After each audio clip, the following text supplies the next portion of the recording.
Selamat pagi, kembali lagi dengan saya Ian. Pada pagi hari ini saya akan membahas program inovatif di OPD Provinsi Sumatera Selatan dengan narasumber-narasumber yang terpercaya. Salah satu narasumber yang saya panggil adalah dari Dinas Kehutanan, dari Dinas Perhubungan, dari RSUD Siti Fatimah dan RSGM Provinsi Sumatera Selatan. Mari kita sambut. Dari Dinas Kehutanan, Pak Adi. Silakan masuk. Lalu dari Dinas Perhubungan, Pak Yogi, kita sambut lagi. Mana Pak Yogi? Pada apa? Dari RSUD Siti Fatimah, Dr. Arasi. Ya dok, selamat lagi. Lalu dari bagian RSGM, Dr. Gigi Mutia. Selamat datang. Ya, pada pagi hari ini kita akan berbincang ya mengenai PNS Peraklak. Salah satu poin yang akan kita ambil pada hari ini adalah tentang adaptif. Telah tersedia narasumber-narasumber yang terpercaya dan kompeten di bidangnya. Pertama-tama saya mau nanya dulu sama Mas Adi ya. Dari Dinas Kehutanan, ya, Mas ya. Dari Dinas Kehutanan sendiri gimana tentang inovatif program yang ada sekarang? Kita ada inovasi terbaru kita yaitu namanya aplikasi Songket. Aplikasi Songket itu dipergunakan untuk menanggulangi kebakaran. Songket sendiri adalah sistem operasi pengendalian kebakaran. Jadi itu untuk menanggulangi permasalahan kebakaran. Nah, dan juga kalau seandainya ada titik hotspot atau kebakaran, bisa langsung mengetek di aplikasi Songket. Itu real time? Itu real time. Bisa dipakai pada saat ada kejadian, bisa langsung masuk di data aplikasi Songket. Karena kita kerjasama sama Menkominfo. Jadi dinas komunikasi kita kerjasama untuk mengaktifkan aplikasi ini. Dan itu tersedia di Play Store. Bisa juga kalau seandainya Pak Ian mungkin ada ketemu titik hotspot, bisa di tag, nanti langsung masuk nih yang dari Songket. Jadi saya bisa langsung melapor. Bisa langsung melapor. Itu dari nama menarik ya, Songket. Iya. Itu apakah ada kepanjangannya atau memang karena dari Palembang? Ya, seperti saya bilang tadi, Songket itu adalah sistem operasi pengendalian. Sebenarnya itu pengendali kebakaran itu kita sangkutkan dengan Songket karena ciri khas dari kota Palembang itu sendiri. Jadi enggak terlalu ya, jadi disangkutin aja lah biar pas gitu kan. Iya. Bagus. Kalau dari bagian medis nih, dari Pak Aras, Dr. Aras ya. Dari Rumah Sakit Siti Fatimah kira-kira apa ya inovatif sekarang ini?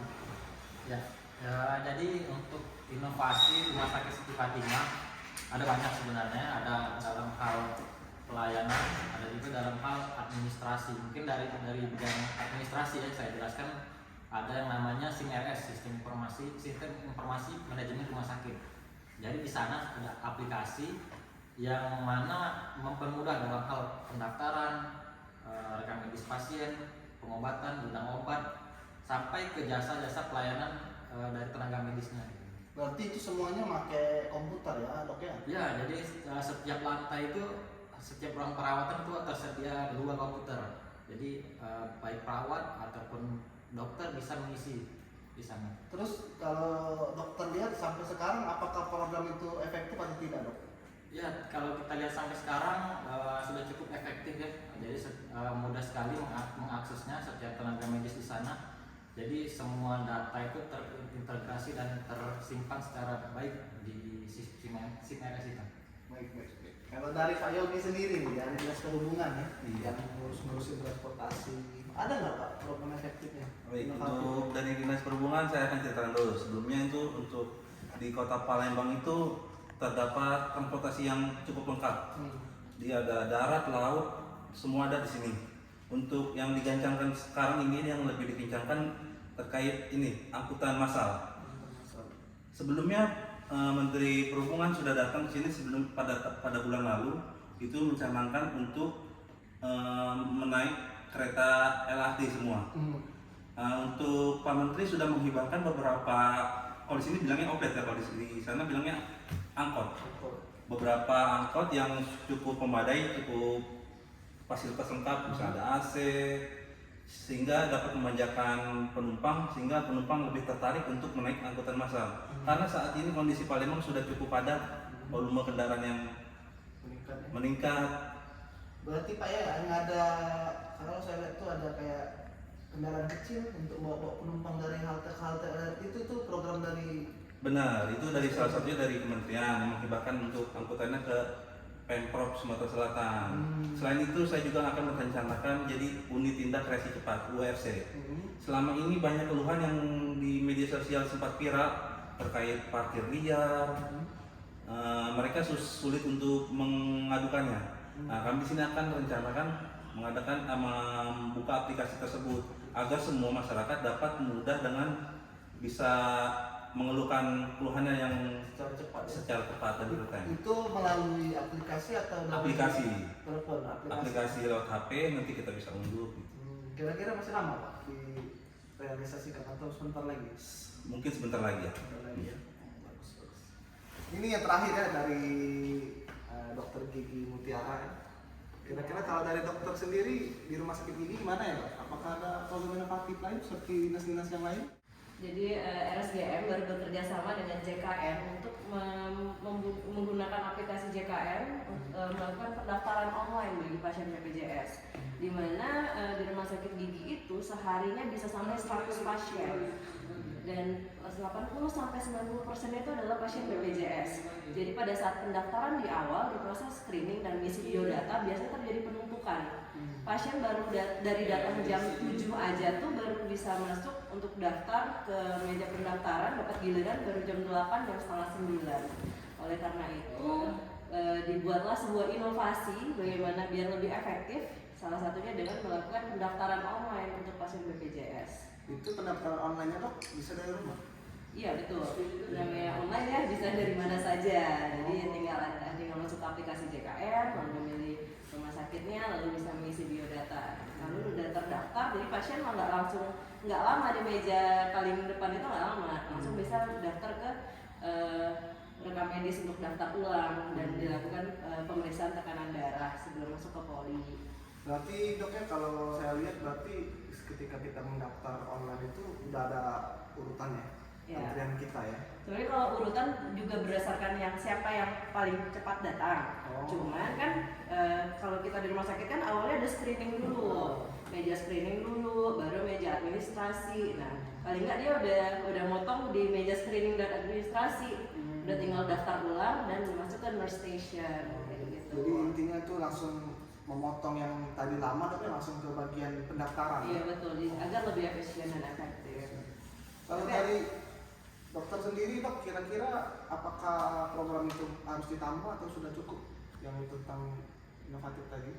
Programnya sudah bagus, cuman pada implementasinya, sebagaimana kita ketahui kan pasien BPJS biasanya menengah ke bawah, jadi mereka tidak familiar dengan teknologi, tidak familiar dengan pendaftaran online, dengan aplikasi, bahkan banyak yang dari daerah itu belum punya smartphone. Itu sih kendalanya, jadi ya itu masih PR buat kita ya, gimana biar reach bisa menggapai semua lapisan masyarakat biar lebih efektif dan efisien.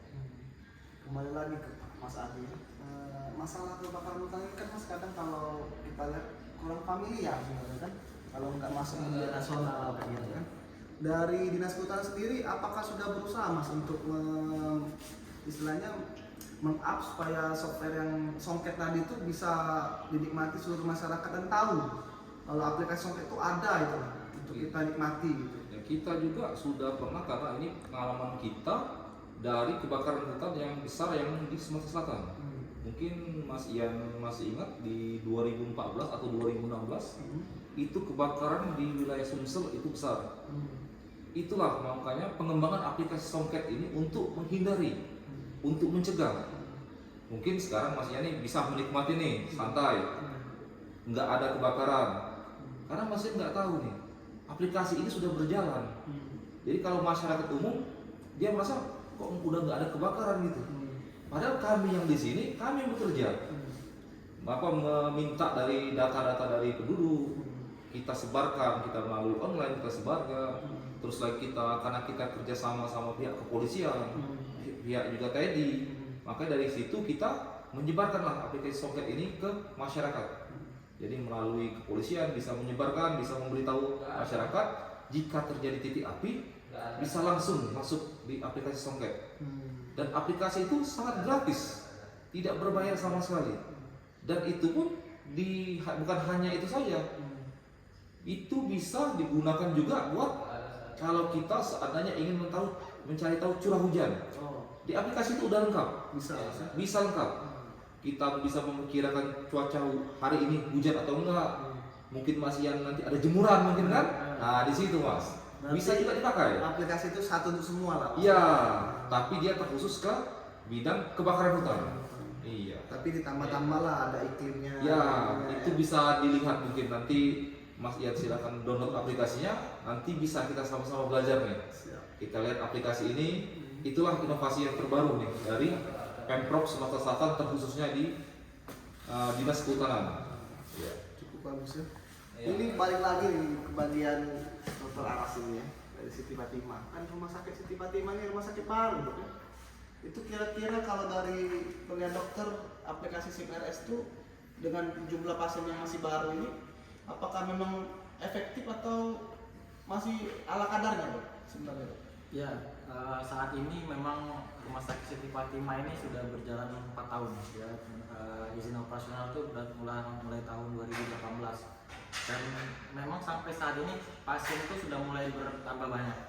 Dan menurut kami masih efektif ya penggunaan aplikasi ini karena di samping pasiennya yang banyak juga dokter-dokter dan tenaga medis di sana juga banyak. Jadi tetap efektif ya, dengan penggunaan aplikasinya. Jadi kalau saya nangkap berarti apa yang dikerjain oleh dokter itu bakal terrekap otomatis lewat SIM-RS tadi ya dok? Iya, jadi anggap saja seperti data rekam medis atau data rekam medis pasien dan dalam hal ini data rekam medis itu disimpan dalam bentuk digital, dalam bentuk soft file gitu kan, nggak dalam bentuk kertas-kertas lagi kayak gitu.